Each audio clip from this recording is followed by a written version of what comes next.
बिस्मिल्लाहिर्रहमानिर्रहीम। अस्सलाम वालेकुम नाजरीन। सदीक जान साहब हमारे साथ मौजूद हैं। सदीक जान साहब, बहुत शुक्रिया आपके कीमती वक्त के लिए। जस्टिस मंसूर अली शाह साहब और जस्टिस अतर मिनल्ला मुस्ताफ़ी हो गए हैं 27वीं तरमीम जो है वो जब से आइन का हिस्सा बनी है उसके बाद, और बहुत सारे तज़ियाकार और मुबसरीन जो हैं वो इस 27वीं तरमीम को आइन के ऊपर, अदालत के ऊपर कम अज़ कम सबसे बड़ा हमला करार दे रहे हैं। एक तरफ ये खबरें हैं, ये भी खबरें हैं कि कुछ मज़ीद जजेस जो हैं मुस्ताफ़ी हो सकते हैं। आपकी इसके ऊपर क्या राय है? क्या इस्लामाबाद हाई कोर्ट समेत सुप्रीम कोर्ट से मजीद भी इस्तीफे आ सकते हैं? और जस्टिस जमाल मंदोखान की जस्टिस जमाल मंदोखेल जो हैं उनकी बर्थडे थी और चीफ जस्टिस याह्या खान ने उनका केक काटना चाहा तो उन्होंने मना कर दिया कि 13 लोग शहीद हुए हैं, और तरमीम के हवाले से उन्होंने कहा कि बहुत सारी चीज़ें हैं तो ये वक्त केक काटने का नहीं है। इस पर भी बात करें और ज़रा बताएं कि क्या अब इन दो बड़े इस्तीफों के बाद तहरीक चलने के इम्कानात हैं? बहुत शुक्रिया असद चौधरी साहब, ये जो आपका सवाल है मैं तमाम चीज़ों का एक अहाता कर देता हूँ। देखें, पहली बात तो यह है कि अगर मंसूर अली शाह साहब और अतर मिनल्ला साहब ने घर बैठने के लिए ही इस्तीफ़े दिए हैं तो फिर उनको इस्तीफ़े देने की ज़रूरत क्या थी? फिर वो आराम से बैठे रहते अदलिया के अंदर, अदालत के अंदर बैठे रहते और बस कुड़ते रहते और ख़त लिखते रहते और चलता रहता काम, तनख्वाह मिलती रहती, चीज़ें चलती रहती और होपफुल रहते कि ये निज़ाम गिर जाएगा और ये निज़ाम गिरने पर हम दोबारा जो है वो हमें शायद फिर ये आईनी अदालत भी ख़त्म हो जाए और फिर जो है वो शायद मंसूर अली शाह साहब चीफ जस्टिस पाकिस्तान भी बन जाएं और बहुत कुछ हो सकता है। लेकिन उनके इस्तीफ़े का मतलब बड़ा वाज़ेह है कि, और ये वो चीज़ है जिस पे इमरान खान साहब इस नतीजे पे बहुत पहले पहुंच गए थे, जब इमरान खान साहब कहते थे कि कोई बातचीत का फ़ायदा नहीं है और मज़ामत करनी होगी, सड़कों पर आना होगा और फैसले सड़कों पर होंगे। इनके इस्तीफ़े का वाज़ेह मतलब ये है कि उनको वहाँ बैठकर ये बात समझ आ गई है कि अब किसी सूरत भी बातचीत के ज़रिए, अदालतों के अंदर रहते हुए, अदालती केसेस के ज़रिए, अदालतों के ज़रिए ये निज़ाम नहीं गिरने वाला, ये निज़ाम नहीं घर जाने वाला। उनको इस बात की क्लैरिटी आ गई है जस्टिस मंसूर अली शाह साहब को और अतर मिनल्ला साहब को कि अब ये निज़ाम उसी सूरत में गिरेगा जब सड़कों पे लोग निकलेंगे, आवाम निकलेंगे। और वो जो उन्होंने रिज़ाइन किया है दोनों ने, कम अज़ कम मैं अतर मिनल्ला साहब के हवाले से तो बड़ा क्लियर हूँ कि अतर मिनल्ला साहब जो हैं वो नहीं आराम से बैठेंगे। भाई, जब आप एज ए जज, अतर मिनल्ला साहब ने वकला तहरीक में लीड किया, इफ्तिखार चौधरी साहब के साथ थे और उन्होंने लीड किया, और उस वक्त भी वो अपनी ज़ात और मफाद के लिए तो नहीं निकले थे, उन्होंने अपनी ज़ात के लिए तो कुर्बानी नहीं दी थी, उन्होंने तो एक आज़ाद अदलिया के लिए कुर्बानियाँ दी थी। और अब जब उन्होंने अपने ख़त में ये बात वाज़े कर दी है कि अदलिया ख़त्म हो गई है और पाकिस्तान को इसका बड़ा नुकसान होगा, पाकिस्तान की आने वाली नस्लों का बड़ा नुकसान होगा, तो अतर मिनल्ला साहब और मंसूर अली शाह साहब अगर घरों में बैठ जाएंगे तो वो जो इज़्ज़त उनको पिछले 12-14 घंटे में मिली है रिज़ाइन करने के बाद, वो यही लोग उन पर तनकीद करेंगे, यही लोग उनको आड़े हाथों लेंगे। और ये भी देखें ना कि मंसूर अली शाह साहब और अतर मिनल्ला साहब ने, ज़ाहिर है उन्होंने एक टाइम था जब उन्होंने 4-3 की बहस में और 5-3 की 5-4 की बहस में जो कुछ हुआ वो भी एक तारीख़ है और ज़ाहिर है वो इन पर तनकीद होती रहेगी। लेकिन पिछले कम अज़ कम तकरीबन 7 साल से, यानी 12 जुलाई वाले फ़ैसले के बाद से जिस तरह से मंसूर अली शाह साहब खड़े रहे, अतर मिनल्ला साहब डटे रहे, तो ये उनका क्रेडिट है, इस पे उनको आपको क्रेडिट देना पड़ेगा। वो चाहते तो मंसूर अली शाह साहब के साथ मिलके बहुत कुछ वो हासिल कर सकते थे, बहुत प्रोटोकॉल हासिल कर सकते थे, वो बहुत अय्याशी कर सकते थे।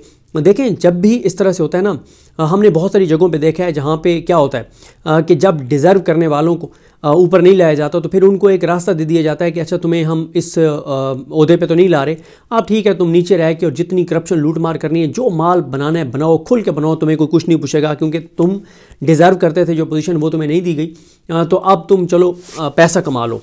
तो अगर ये इस निज़ाम के साथ खड़े रहते मंसूर अली शाह साहब और अतर मिनल्ला साहब, तो उनको कहा जाता है कि यार माल बनाओ, पैसा बनाओ। इस वक्त अदलिया के अंदर जो चीज़ें चल रही हैं, अभी तो बात नहीं हो सकती ना, अभी तो कोई बात नहीं कर सकता, आप वक्त गुजरने दें। एक टाइम आएगा जब लोग ऐसे ऐसे किस्से सुनाएंगे कि लोगों के रोंगटे खड़े हो जाएंगे कि पाकिस्तान की अदलिया में उस वक्त ये हो रहा था, ये चीज़ें हो रही थी। आप लंबी चौड़ी उसके ऊपर ना जाएं, आप एक ही मिसाल देख लें कि जस्टिस बाबर स्टार साहब ने एक ख़त लिखा जस्टिस डोगर को और रजिस्ट्रार को, डोगर को लिखा या पता नहीं रजिस्ट्रार इस्लामाबाद हाई कोर्ट को, जिसमें कहा गया कि जब से ये 3 जज ट्रांसफ़र होकर आए हैं इस्लामाबाद हाई कोर्ट में, जस्टिस डोगर, खादिम सोमरो और तीसरे कौन से justice Asif Balochistan high court से, और फिर 2 जज और भी आए, उस वक्त पता नहीं ये आए थे नहीं आए थे, लेकिन ये 3 ट्रांसफ़र होकर आए थे। तो उन्होंने कहा कि उसके बाद से ये शिकायत आ रही हैं कि इस्लामाबाद हाई कोर्ट में जो है वो पैसे ओपनली जो है वो लिए जा रहे हैं, और जो इन जजेस का स्टाफ आया है वो लोगों से पैसे ओपनली मांग रहा है। तो उस पर जस्टिस डोगर ने क्या किया, वो चाहते तो एक झूठी इंक्वायरी भी करवा सकते थे, झूठी सच्ची इंक्वायरी करवा कह देते कि जी ऐसी कोई चीज़ साबित नहीं हुई, या कुछ भी कर लेते। लेकिन आप उनकी यानी दीदा दिलेरी देखें, वो ये भी कर सकते थे कि जो सीसीटीवी कैमरे हैं अपने स्टाफ को कह देते कि आइंदा कैमरों के सामने को ऐसी चीज़ नहीं करनी। उन्होंने ये भी नहीं किया, उन्होंने इंक्वायरी भी झूठी सच्ची नहीं करवाई। वो ये भी कर सकते थे कि वो पीछे से कैमरों की तार ही काट देते, अपने चैम्बर के बाहर जो एक तार लगी हुई है वो काट देते। नहीं, उन्होंने अभी मैंने यानी पिछले 1 हफ्ते 10 दिन में नहीं चेक किया, लेकिन जब लास्ट टाइम मैं इस्लामाबाद हाई कोर्ट गया तब भी मैंने देखा कि जो जस्टिस डोगर के चैम्बर के बाहर ऊपर सीसीटीवी कैमरा लगा हुआ है उसके ऊपर प्लास्टिक लगा के और टेपें चढ़ा दी गई हैं। ये एक बताने के लिए है कि जाओ मेरा जो कर सकते हो कर लो और तुम मेरा कुछ नहीं कर सकते, ये पैगाम है। और सुप्रीम कोर्ट ऑफ पाकिस्तान में देख लें जिस तरह की चीज़ें हो रही हैं।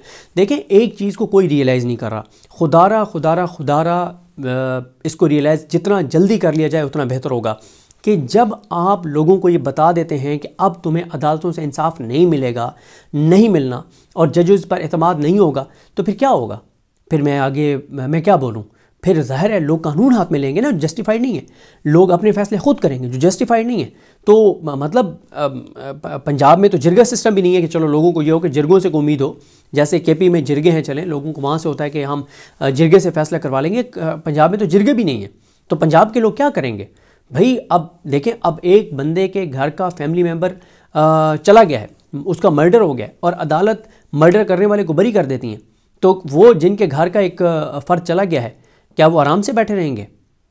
नहीं बैठेंगे ना। तो और फिर इस वक्त सबको पता है सबसे ज़्यादा अदालतों में केसेस किसके ख़िलाफ़ हैं? मैं सुपीरियर कोर्ट्स की बात कर रहा हूँ, हुकूमत के ख़िलाफ़ हैं, हुकूमती इदारों के ख़िलाफ़ हैं। अब आप मुझे बताएं, जब हुकूमत ने ही, इसीलिए शायद फैसल सिद्दीकी साहब से ने शायद कहा है, क्योंकि मैंने नेमेसिस जो अकाउंट है उनके ऊपर देखा है कि उन्होंने कहा कि ये FCC नहीं है, फेडरल कॉन्स्टिट्यूशनल कोर्ट नहीं है, ये फेडरल गवर्नमेंट कोर्ट है, बिल्कुल ऐसे ही है। और अब जस्टिस उमरुद्दीन खान को लगा दिया गया चीफ जस्टिस आईनी अदालत। तो देखें, ये दोनों जजेस बिल्कुल आराम से नहीं बैठेंगे। मुझे ये लगता है अगर ये बैठेंगे तो जो पिछले 1.5 साल में लोगों ने इनको इज़्ज़त दी है उसमें, वरना अतर मिनल्ला साहब पहले भी ज़ाहिर आज़ादाना फ़ैसले कर रहे थे as a chief justice Islamabad high court, उन्होंने बड़ी इज़्ज़त कमाई। तो सुप्रीम कोर्ट में भी आके उन्होंने जो है वो पिछले 1.5 साल में जो मज़ामत की, उससे पहले ज़ाहिर है वो अपने तौर पे ठीक कर रहे होंगे, उस वक्त वो ठीक समझते होंगे, लेकिन उसका बहुत नुकसान हुआ। उन्होंने काजी फ़ाइज़ ईसा का साथ दिया, मंसूर अली शाह साहब ने काजी फ़ाइज़ ईसा का साथ दिया, मंसूर अली शाह साहब ने काजी फ़ाइज़ ईसा को बचाया था, मंसूर अली शाह साहब ने इलेक्शन वाले मामले में काजी फ़ाइज़ ईसा का साथ दिया था जब इलेक्शन नहीं होने दिए थे। फिर मंसूर अली शाह साहब ने जस्टिस मज़ाइल अली अकबर नकवी साहब के ख़िलाफ़ कार्रवाई के मामले में काजी फ़ाइज़ ईसा का साथ दिया था। फिर क्या मिला? अब फिर आपको भी रिज़ाइन करना पड़ा ना। अब आप देखें, इमेजिन करें ना कि उस वक्त उनके लिए क्या ऐसी चीज़ें होंगी कि इजाज़ुल एहसन साहब और मज़ाइल अकबर नकवी साहब को मुस्ताफ़ी होना पड़ा था। तो ये दोनों जजेस बिल्कुल हाथ पे हाथ रख नहीं बैठेंगे। मैं एक बड़ी वकला तहरीक जो है वो अब चलती हुई देख रहा हूँ। उसकी वजह यह है कि अतर मिनल्ला साहब और मंसूर अली शाह साहब जैसे बड़े जज अगर इस तहरीक में शामिल होंगे तो ज़ाहिर है एक जोश व खरोश होगा। क्योंकि हमारे यहाँ ना मसला क्या चल रहा था, हमारे यहाँ मसला ये चल रहा था कि कोई लीड करने वाला नहीं था। यानी हामिद खान साहब हैं तो वो भी सिर्फ प्रेस कॉन्फ्रेंस पे प्रेस कॉन्फ्रेंस करते हैं, गीदड़ भबकियाँ उनकी सुनाई देती हैं, लेकिन वो उस तरह से एक्टिव नहीं हैं। मुनीर मलिक साहब, फैसल सिद्दीकी साहब बहुत कोशिश करते रहे, लेकिन मसला ये है कि कोई एक भी इनमें से, चाहे वो हामिद खान साहब हों, चाहे वो बैरिस्टर सलाहुद्दीन साहब हों, चाहे वो फैसल सिद्दीकी साहब हों, चाहे वो मुनीर मलिक साहब हों, चाहे वो दीगर अली मदकूर साहब हों, ये प्रेस कॉन्फ्रेंसेस तो करते हैं, ये तकरीरें भी करते हैं, लेकिन कोई इनमें से सड़क के ऊपर अभी तक नहीं आया कि किसी अदालत के बाहर आके आ जाए कि आज पहला दिन है, हम सड़कों पर आ गए हैं, कल ये करेंगे, परसों ये करेंगे, उसके बाद ये करेंगे। ये चीज़ तो मैंने दिखाई नहीं दी। तो अब अगर इनमें से कोई एक भी सड़कों पर आना चाहता है तो उनके पास ऐसी शख्सियात हैं। अब आप देखें ना कि जब पूरे मुल्क के अंदर बार्स के अंदर जाएंगे मंसूर अली शाह साहब और अत्तर मिनल्ला साहब, तो किस तरह से वकला चार्ज होंगे, यंग वकला किस तरह से चार्ज होंगे। और ये वो दोनों जजेस हैं जिनका वकला तहरीक में अहम किरदार था, ख़ास तौर पे अत्तर मिनल्ला साहब का। तो मुझे ये बिल्कुल नहीं लगता कि ये दोनों जज जो है वो हाथ पे हाथ रख के बैठेंगे। मैं इस पे मुझे लगता है कि ये एक्टिव होंगे, और जब ये एक्टिव होंगे और एक्टिविटीज़ होंगी तो इस हुकूमत के लिए एक नया महाज जो है वो खुल चुका है। इन्होंने एक और अपने ख़िलाफ़ एक महाज खोल लिया है, और एक्टिविटीज़ होंगी, चीज़ें होंगी। और इसमें अब तहरीक तहफ़्फ़ुज़ पाकिस्तान को भी देखना होगा। आज भी उनका इजलास है, तहरीक तहफ़्फ़ुज़ पाकिस्तान इजलास करने जा रही है। देखते हैं कि तहरीक तहफ़्फ़ुज़ पाकिस्तान इस इजलास में क्या करती है, क्योंकि जो भी आप कहें इस वक्त जो सबसे मज़ामत का बड़ा प्लेटफॉर्म है वो तहरीक तहफ़्फ़ुज़ पाकिस्तान है, क्योंकि उसमें तहरीक इंसाफ भी है, अल्लामा राजा नासिर अब्बास साहब भी हैं, अख्तर जान मिंगल साहब भी हैं, महमूद सना चगज़ई साहब उसको लीड कर रहे हैं। उसमें मुस्तफ़ा नवाज़ खोखर साहब हैं, जस्टिस रिटायर्ड शाहिद जमील साहब हैं। अगर ये दोनों जजेस भी इस प्लेटफॉर्म पर आ जाते हैं, या चलें इनको साथ मिला के कुछ वकला जो प्रोमिनेंट हैं वो तहरीक का आगाज़ कर देते हैं, तो इस हुकूमत के लिए काफ़ी चैलेंज होगा। देखें, दो तबकात ऐसे हैं जिनसे ये हुकूमत नहीं लड़ सकती। उनको उनकी लीडरशिप को ख़रीद के मैनेज तो कर सकती है, लेकिन उनसे लड़ नहीं सकती। एक वकला है और एक मजहबी तबका है, आपके मौलवी हैं। लेकिन इस हुकूमत को ये दाद दें, PDM की हुकूमत के बाद इस हुकूमत को, कि इन्होंने वकला तंजीमों को जितना पैसा खिलाया और जिस तरह से मैनेज किया कि कोई तंजीम वकीलों की, कोई बार कौंसल, कोई बार एसोसिएशन उस तरह से सिंसेरिटी के साथ पिछले 3.5 साल से एक बार भी तहरीक चलाने के लिए सिंसेरिटी के साथ एक्टिव नहीं हुई, मज़ामत के लिए एक्टिव नहीं हुई। फिर आप मौलवियों को देख लें कि मुरीद के वाक़े के बाद क्या किया, मजहबी तबके ने क्या किया। मुफ्ती मुनीब साहब की सूरत हाल देख लें, बाकियों की देख लें। तो बात यह है कि हुकूमत की ये कामयाबी है कि इन्होंने जो मजहबी तबका है उनको लीड करने वाले हैं, उनको भी मैनेज किया हुआ है, लीड करने वालों को, लोगों को नहीं, आम लोगों को नहीं, उनको लीड करने वाले। और इसी तरह से बार कौंसल्स, बार एसोसिएशंस को भी उन्होंने मैनेज किया हुआ है। तो बहरहाल मैं आपको अपनी बता चुका हूँ। और जो जहाँ तक बात है जस्टिस ज़िया खान साहब की, जस्टिस ज़िया खान साहब के हवाले से जो आपने सवाल पूछा, उन्होंने कुछ भी नहीं करना। वो अपना वो जिस तरह से तारीख़ इंग्लिश लिटरेचर के किरदार था ना, जिसने दुनियावी मफाद के लिए अपनी रूह शैतान के हवाले कर दी थी, तो जस्टिस ज़िया खान साहब ने जो है वो बड़ा जुल्म किया। देखें, उन्होंने सिर्फ अपने, और जस्टिस रिटायर्ड मुशीर आलम साहब को सुने ना, उनका इंटरव्यू सब सुने, कि उन्होंने कहा कि जो किसी ओहदे के लिए डिज़र्व नहीं करता और जब उसको उस ओहदे पर बिठा दिया जाता है तो फिर वो क्या करता है, फिर वो चीज़ें करता है जिससे उसको तो, उसकी ज़ात को तो फ़ायदा होता है, लेकिन मुल्क और इदारे को नुकसान होता है।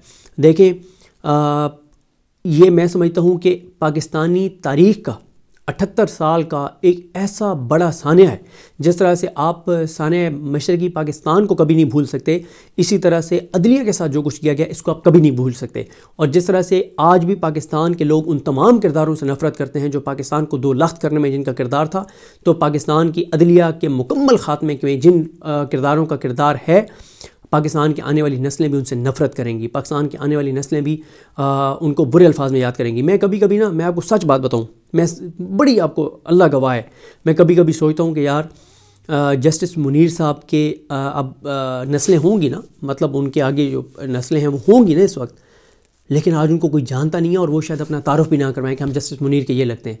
तो इस दौर के जो जस्टिस मुनीर हैं, अब आप काजी फ़ाइज़ ईसा का अंजाम देख लें कि काजी फ़ाइज़ ईसा को पिछले 1 साल में, 1 साल से ज़्यादा हो गया उनकी रिटायरमेंट को, अक्टूबर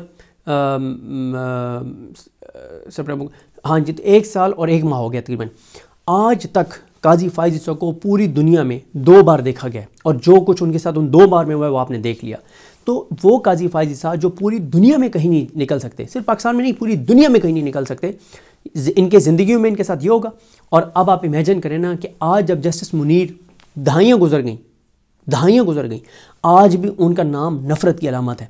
आज उनकी जो फैमिली है, मैं नहीं जानता कि वो उनकी फैमिली आगे कौन है, लेकिन वो शायद प्रोमिनेंट भी नहीं है और तारुफ वो अपना कराने नहीं चाहते।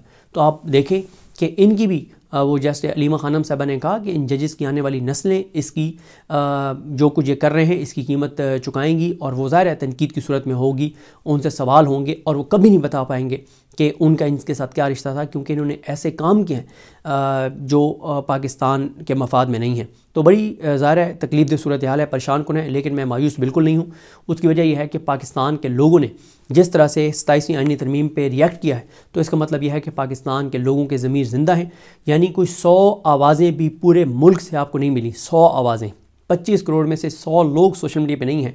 यानी एक तो वह है ना जो इस निज़ाम के बेनिफिशरीज़ हैं, जो 78 डिजिटल मीडिया के प्रोजेक्ट्स के साथ काम कर रहे हैं, टीवी चैनल्स में काम कर रहे हैं, या जिनको किसी न किसी तरह से फाइनेंशियल फ़ायदा दिया जा रहा है, उनको आप निकाल दें। मुझे 100 उन पाकिस्तानियों के ट्वीट्स या फेसबुक स्टेटस दिखा दें जो आम पाकिस्तानी हो, मुहिब वतन हो, चाहे वो नून लीग से उसकी हमदर्दियाँ हों, मुहिब वतन पाकिस्तानी और उसने लॉजिक के साथ डिफेंड किया हुआ हो इस आईनी तरमीम को। नहीं, 100 आवाज़ें भी 25 करोड़ में से नहीं है। तो क्या ये अल्लाह का शुक्र नहीं है? मैं अदा करना चाहिए कि अल्लाह ताला ने वो करम किया है कि पाकिस्तान के लोगों की आंखों का ऑपरेशन हो गया। पाकिस्तान के लोग इतने बाशऊर हो गए कि 25 करोड़ में से 100 लोग इस निज़ाम को नहीं मिले इंडिपेंडेंट, चाहे वो नून लीग के वोटर क्यों ना हो, कि वो इस आईनी तरमीम को डिफेंड करते हों। तो ये अल्लाह का बड़ा करम है। तो बहरहाल जिस तरह से मैंने आपको अर्ज़ किया कि चीज़ें मैं यही देख रहा हूँ कि सूरत हाल काफ़ी इस सिस्टम के लिए जो है वो गंभीर होने जा रही है। सदीक जान साहब, बहुत शुक्रिया आपके कीमती वक्त के लिए। नाज़रीन, आपसे अगली वीडियो में मुलाकात होगी, तब तक के लिए अल्लाह हाफिज़।